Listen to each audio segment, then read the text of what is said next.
Ryan Garcia versus Conor Benn is one of the most interesting fights boxing can make right now.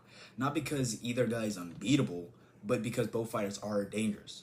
Both fighters can punch, both fighters have been tested, and both fighters have flaws the other can't exploit. Now, let's start with Ryan Garcia. Ryan has 25 wins, 2 losses, with 20 wins coming by knockout. His biggest wins include Luke Campbell, Oscar Duarte, Mario Barrios, and, we have to include it, Devin Haney. Ryan's most recent win came against Mario Barrios. He won a 12-round unanimous decision, but what stood out to me wasn't the decision, it was the knockdown. Everybody talks about Ryan's left hook. Left hook this, his left hook does that.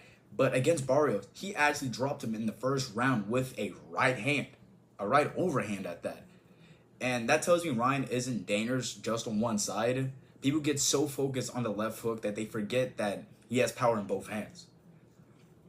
Though, throughout the fight, as you see right here, Ryan did a good job controlling distance, using his reach, standing tall, keeping the fight where he wanted it to be. And when Ryan gets into a fight at his range, he's a problem. But before that, Ryan lost to a decision against Rolly Romero, and he was dropped in the second round by a left hook. That fight really exposed some of Ryan's weaknesses. His defense is pretty inconsistent. He can be a little flat-footed at times, and when his opponent disrupts his rhythm, he does not look comfortable at all in there.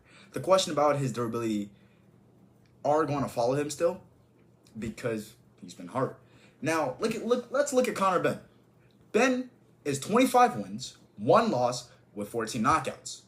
Not as many knockouts as Ryan, but in his most recent win against Regis Prograis, a 10-round unanimous decision, he won clearly, but if I'm being honest, it wasn't blown away. He controlled the fight, he got the job done, but I didn't walk away or watch the fight thinking Benn looked unbeatable.